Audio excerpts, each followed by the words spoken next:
இவ மனுஷிதானா இல்ல எங்கேந்தாவது வந்திருக்காளோன்னு எனக்கு இப்பதான் சந்தேகமே வருது. மல்லிப்பூவோட கூட என் உடம்பு மொத்த ஸ்பரிசமாகணும். மல்லிப்பூவோட வாசனை எனக்குள்ள போயாகணும். அப்படி பண்ணாதான் என்னால இப்ப என்னோட உயிரை காப்பாத்திக்க முடியும். பாக்குறதுக்கு நாகராணி மாதிரியே இருக்க. எங்க வீட்டுல உள்ளவங்க கண்ணில் பட்டா அவ்வளவுதான், உன்னை நேரா கைலாசத்துக்கு அனுப்பிடுவாங்க. சரி சரி, சீக்கிரம் இங்கிருந்து போயிடு. என்ன இது? என்ன இது? ஏதோ ஆபத்து வரப்போற அறிகுறி தெரியுது. எரிஞ்சுக்கிட்டு இருந்த தீ இப்ப ரொம்ப அதிகமா எரியுது. ஆபத்து, ஆபத்து! ருத்ரா, விஷ்ணு, நடக்க கூடாதது நடக்குது. யாரோட உயிருக்கு ஆபத்து இருக்கு. ஆனா யாரு, எங்க, எப்படின்னு புரியலையே. இப்ப என்ன பண்றது? என்ன செய்ய போறேன் இப்ப?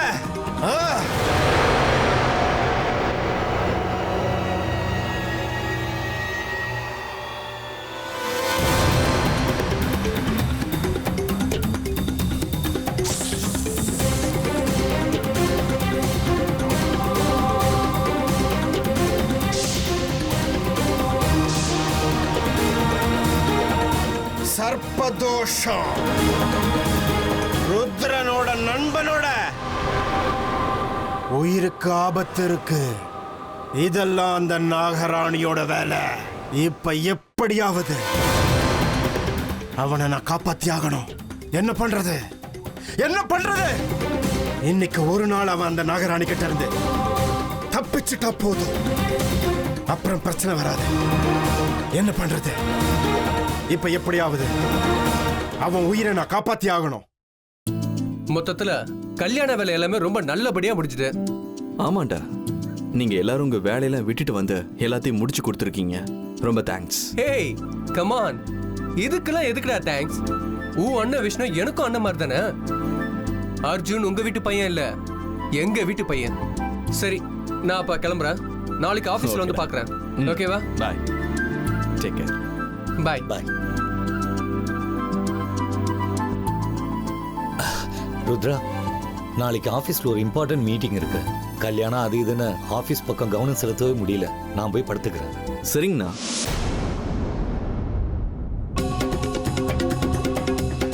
ருத்ரா, விஷ்ணு, பெரிய ஆபத்து நெருங்குது.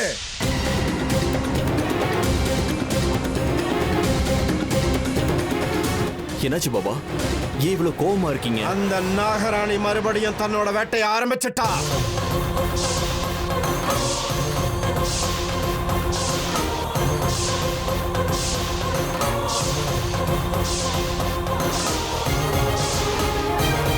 என்ன சொல்றீங்க பாபா? ஆமா விஷ்ணு, அந்த நாகராணி ருத்ரனோட நண்பனை குறி வச்சிருக்கா.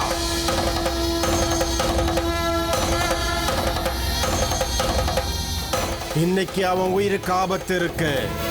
எப்படியாவது இன்னைக்கு ஒரு நாள் நீங்க அவனை காப்பாத்தி ஆகணும். அதுக்கப்புறம் அவனை எந்த ஆபத்து நெருங்காது. ஆனா ஒரு விஷயம், நான் உங்களுக்கு கொடுத்த தாயத்தை நீங்க எந்த காரணத்தை கொண்டு கழுத்தை விட்டு கழட்டக்கூடாது. சொல்றது புரியுதா? ஜாக்கிரதை. சரி பாபா. ருத்ரா, சீக்கிரம் போய் அவனை திருப்பி கூட்டு வா. ரமேஷ்,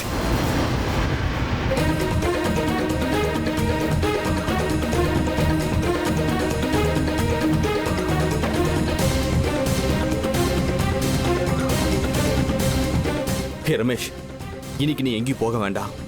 ஏண்டா, என்னாச்சு? எல்லாத்தையும் சொல்றேன், நீ முதல்ல வா, கீழே இறங்கி வா. டேய், என்னாச்சுன்னு முதல்ல சொல்லுடா.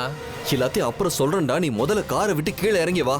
நான் சொல்றது கேளு, வா.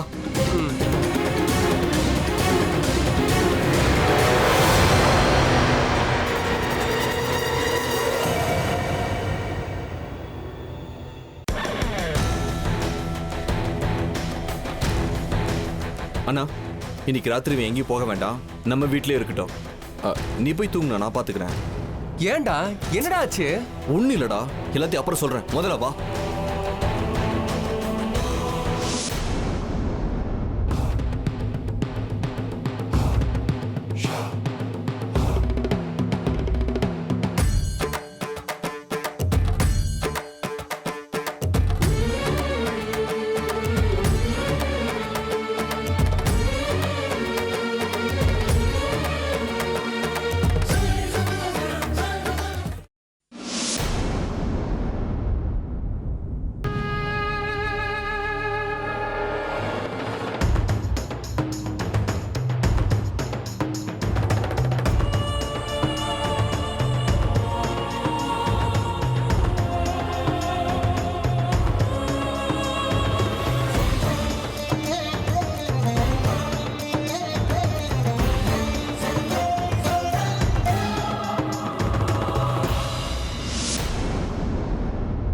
என்னங்க மிஸ் மாயமா ஏதோ தீவிரமா யோசனை பண்ற மாதிரி தெரியுது. ஓ, நாம 2 பேரும் ஒரே ரூம்ல இருக்கோமே யோசிக்கிறீங்களா? ஒரு வாரம் முடியறதுக்கு இன்னும் 3 நாள் இருக்குங்க. நீங்களே வந்து என்கிட்ட சொன்னாலும் உங்களை பத்தி அடுத்த 3 நாள் நான் கனவுல கூட நினைக்கவே மாட்டேங்க. உங்களை பத்தி இல்லைங்க, அந்த மாதிரி விஷயத்தை பத்தி நான் யோசிக்க மாட்டேன்னு சொல்ல வந்தேன். டவுட்டா? சரி வாங்க, என் நெஞ்சில தலை வச்சு படுத்துக்கோங்க. குழந்தைய தூங்க வைக்கிற மாதிரி தூங்க வைக்கிறேன். வாங்க. ஒன்னும் தேவையில்ல. என்னவோ மாரியாத்த மாதிரி குதிக்கிறீங்க. அவங்க தான் உங்க குலதெய்வமா? நான் தாலாட்டி படி தூங்க வைக்கணும்னா அதுக்கு கொடுத்து வச்சிருக்கணும். இப்பவும் எனக்காக 1000 பொண்ணுங்க கியூல நிக்கிறாங்க தெரியுமா? அப்ப அப்படியே பண்ணுங்க. அந்த 1000 பொண்ணுங்களையும் கூப்பிடுங்க. ஒவ்வொருத்தருக்கும் தனியா தாலாட்டு பாடி தூங்க வைங்க. யார் வேண்டான்னு தடுத்தா? என்னால முடியாதுலாம் இல்ல, இருந்தாலும் அப்படி பண்ண முடியாது. ஏன் தெரியுமா? அந்த கடவுள் ஒவ்வொருத்தருக்கு ஒருத்தருன்னு சொர்க்கத்திலே முடிவு பண்ணி கீழே அனுப்பி வைப்பாரு. என்ன பத்தியும் கட்டுப்பாடு பத்தியும் தெரியும்ல, நான் சொன்ன பேச்ச மீறவே மாட்டேன். அதே மாதிரி ஒரு வாட்டி கையை பிடிச்சுக்கிட்டா என்னைக்கும் விடவே மாட்டாங்க. நான் ஒன்னும் உங்கூட ஒட்டிக்கிறதுக்கு வரலடா. உன்னை நிரந்தரமா இந்த பூமியில இருந்து மேல அனுப்புறதுக்கு வந்திருக்கேன். சரி சரி, ரொம்ப லேட் ஆயிடுச்சு, வந்து தூங்குங்க. இல்ல, எனக்கு தூக்கம் வர மாட்டேங்குது. நான் கொஞ்ச நேரம் போய் அத்தை கிட்ட பேசிட்டு வரேன். ஓ, அம்மா கிட்டியா? அப்ப நானும் வரேன், வாங்க. 2 பேரும் சேர்ந்து அம்மாவை இம்சிக்கலாம். ஒன்னும் தேவையில்லை. நான் அவங்க கிட்ட கொஞ்ச நேரத்துக்கு தனியா பேசணும். நீங்க வராதீங்க. ஓஹோ, மாமியார் மருமக சீக்ரெட் செஷனா? நடத்துங்க நடத்துங்க, நான் தூங்குறேன். ஏங்க ஒரு நிமிஷம். என்ன வளையலுங்க அது? நான் பார்க்கவே இல்லை.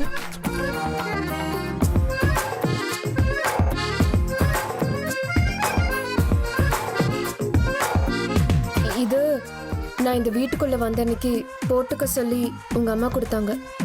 ஓஹோ, பரம்பரை சொத்து. Very good. கிளம்புங்க, நாங்க தூங்குறோம்.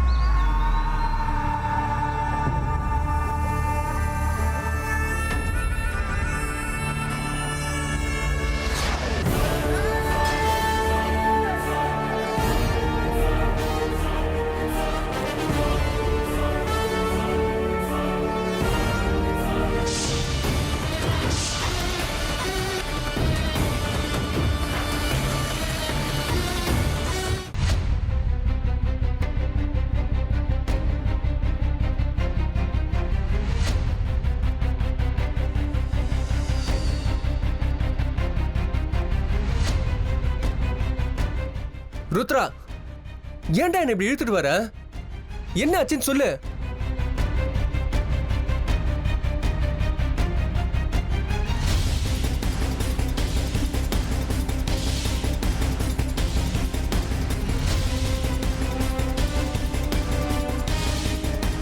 விஷ்ணு, நீ எதுக்கு இப்படி பயந்து போயிருக்க? என்னதான் ஆச்சு? அது வந்து என்ன ஆச்சுன்னு சொல்றீங்களா? அந்த நாகராணி மறுபடியும் நம்மள குறி வச்சிட்டா.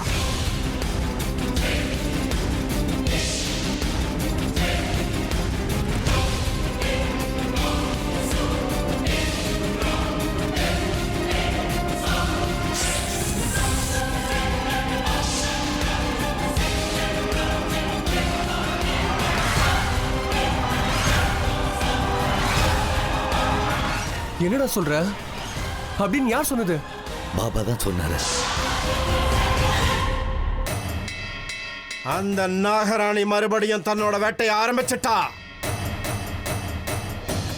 ஆமா விஷ்ணு, அந்த நாகராணி ருத்ரனோட நண்பனை குறி வச்சிருக்கா. இன்னைக்கு ஒரு நாள் நீ தப்பிச்சிட்டா, அப்புறம் எந்த பிரச்சனையும் இல்லையா? அப்படியா? ஐயோ, இப்ப என்னடா பண்றது? எப்படி அவகிட்ட இருந்து தப்பிக்கிறது? நீ எதை பத்தியும் கவலைப்படாத, பாபா சொல்லிட்டாருல. இன்னைக்கு ராத்திரி நீ எச்சரிக்கையா இருந்தா போதும், அப்புறம் பிரச்சனை இல்லை. நீ இன்னைக்கு எங்க வீட்லயே தங்கிடுறா. இருந்தாலும் எனக்கு என்னமோ ரொம்ப பயமா இருக்குடா. நீ எதை பத்தி யோசிக்காத, இந்த ரூம்லயே ஏற, சேஃப். இங்க யாரும் வர முடியாத. நீ பத்திரமா ரூமை லாக் பண்ணிட்டு நல்லா தூங்கு.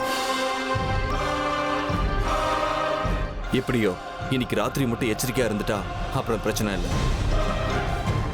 இது பாரு, யாரு வந்து கதவை தட்டினாலும் சரி, கதவை திறக்காத. அதே மாதிரி கழுத்துல இருக்கிற தாயத்து பத்திரம்.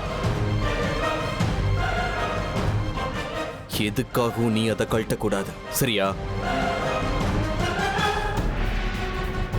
தைரியமா இரு, நாங்க எல்லாரும் இருக்கோம். ஆமா, உனக்கு ஏதாவது ஒரு பிரச்சனைனா குரல் கொடு, நாங்க வந்துருவோம். சரி சரி, நான் இந்த ரூம்குள்ளேயே இருக்கேன்.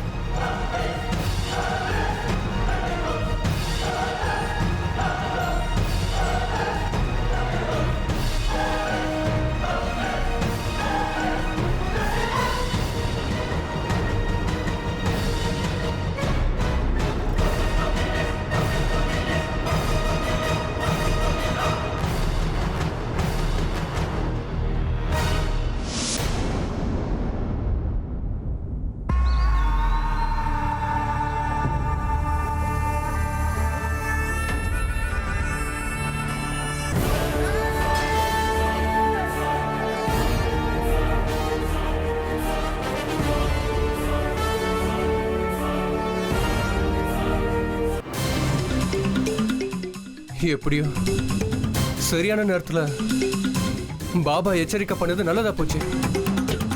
இல்லைன்னா இந்நேரத்துக்கு என் நிலைமை, என் கதையை முடிஞ்சாலும் முடிஞ்சிருக்கும். கடவுளே, எப்படியாவது இன்னைக்கு ஒரு ராத்திரி என்னை காப்பாத்திருப்பா. உனக்காக உன் கோயிலுக்கே வந்து அங்க பிரதர்ஷனம் பண்றப்பா. காப்பாத்துப்பா.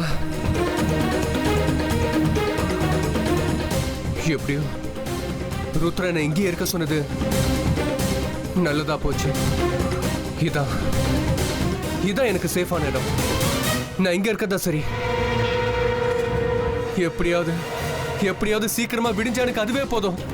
தெய்வமே, காப்பாத்துப்பா, காப்பாத்து.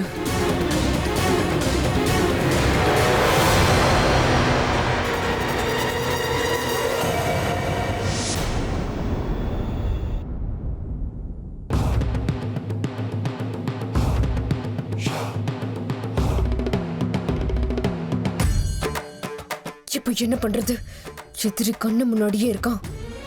ஆனா அவன் கழுத்துல தாயத்து இருக்கே. நான் அவனை கொல்றதுக்கு இன்னைக்குதான் சரியான நாள். இந்த வாய்ப்பை நான் தவற விடவே கூடாது. ஆனா இப்படி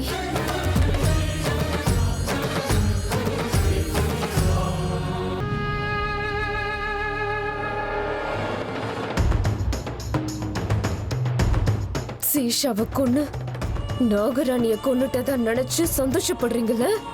உங்க சந்தோஷத்தை நான் கெடுக்கிறேன். அப்படி நடக்கணும்னா இன்னைக்கு இவன் செத்தே ஆகணும். அவனை எப்படியாவது இந்த வீட்டை விட்டு வெளியே நான் கூட்டிட்டு போய் ஆகணும். ஆனா ஆனா எப்படி?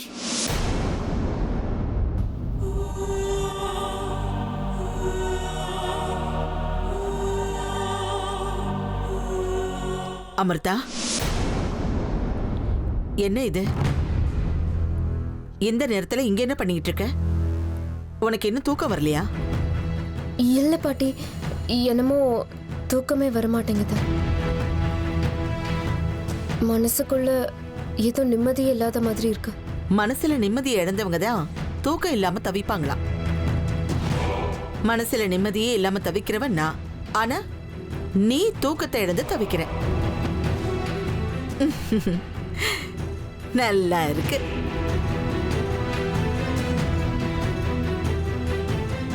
அத்தை, அமிர்தா, என்ன இது? இந்த நேரத்துல ரெண்டு பேரும் இங்க நின்னு பேசிக்கிட்டு இருக்கீங்க?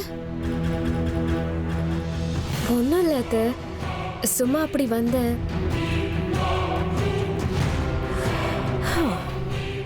எனக்கு புரிஞ்சு போச்சு அமிர்தா. இங்க பாருமா, யார் பேச்சையும் கேட்டு நீ உன் மனசை குழப்பிக்க வேண்டிய அவசியமே இல்லை. அது இப்போ நீ இந்த வீட்டுக்கு புதுசா வந்திருக்க இல்லையா, மற்றவங்களுக்கும் உன்னை புரிஞ்சுக்கிறதுக்கும் உன்னை ஏத்துக்கிறதுக்கும் கொஞ்சம் டைம் ஆகும்ல. உண்மையை சொல்லணும்னா என் அத்தைக்கு உன் மேல கொஞ்சம் பாசம் அதிகம்தான். யார் மேல அதிக பாசம் வச்சிருக்கமோ அவங்க கிட்ட தானே அதிகமா கோவப்படுவோம். அப்படிதானே அத்தை? ஆமாமா, நீ சொல்லிட்டல்ல, அப்ப அப்படித்தான். அமிர்தா, நீ போய் படுத்துக்கோமா, ரொம்ப நேரமாகுது. அத்தை, உங்களுக்கும் தான், போய் படுத்துக்கோங்க. தூக்கம் கெட்டுச்சுன்னா உடம்புக்கு நல்லதில்லை.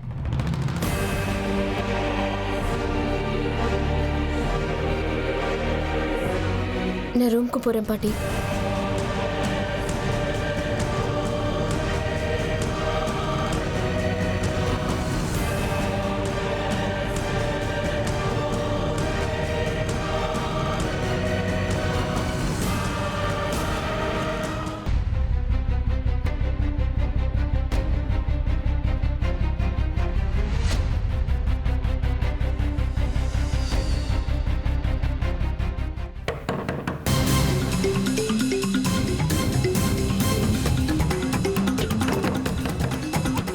இந்த நேரத்துல கதவு தட்டுறாங்களே, யாரா இருக்கும்?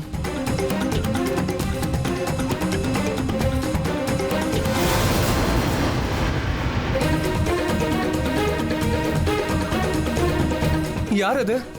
நான் தான்ப்பா, அம்மா.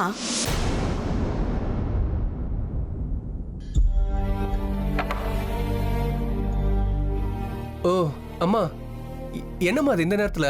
நான் உங்ககிட்ட கொஞ்சம் பேசணும்ப்பா. ஓ, உள்ள வாங்கம்மா. ம். உட்காருங்கம்மா. எல்லாரும் ஓடியாடி கல்யாணத்துல வேலை செஞ்சீங்க, கல்யாணம் நல்லபடியா முடிஞ்சது. நீங்க எல்லாரும் கல்யாணத்துக்கு வந்தது எனக்கு 100 யானை பலம் வந்த மாதிரி. நல்ல ஃப்ரெண்ட்ஸா இத கூட செய்யலாம் எப்படிமா? என்ன ரமேஷ், ஏன் ஒரு மாதிரியா இருக்க? ஒன்றும் இல்லைம்மா, கல்யாணம் அலைச்சலாச்சே, அதனால தான் கொஞ்சம் டயர்டா இருக்கேன், அவ்வளோதான். உண்மையை சொல்லு ரமேஷ், இங்க என்ன நடக்குது? நானும் காலையிலேருந்து கவனிச்சுக்கிட்டு தான் இருக்கேன். ஏன் எல்லாரும் ஒரு மாதிரியா இருக்கீங்க? அப்படியா? இல்லையம்மா, எல்லாரும் நார்மலா தானே இருக்கோம்.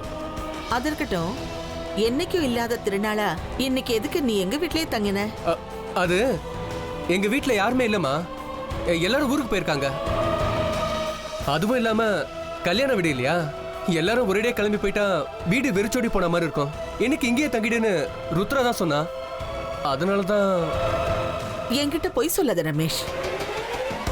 நான் உன்னையும் என் பிள்ளைங்க விஷ்ணு ருத்ரா மாதிரி தானே பாக்குறேன். தாய்கிட்ட பிள்ளைங்க பொய் சொல்றது நல்லதா சொல்லு? உங்களோட இந்த நடவடிக்கையால என் மனசுக்கு ரொம்ப வேதனையா இருக்குப்பா. சொல்லு ரமேஷ், உண்மையை சொல்லு. உங்க எல்லாருக்கும் பிரச்சனையா இருக்கிறது அந்த நாகராணி தானே?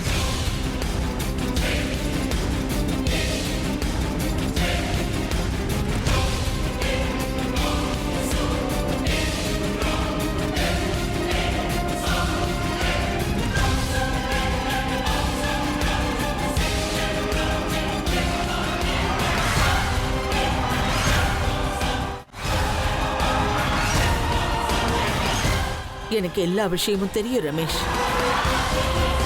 நீங்க அத்தனை பேரும் அந்த பாம்புக்கு செஞ்ச பாவத்துக்கு இத்தனை வருஷம் ஆகியும் அது மறக்காம இருக்கு.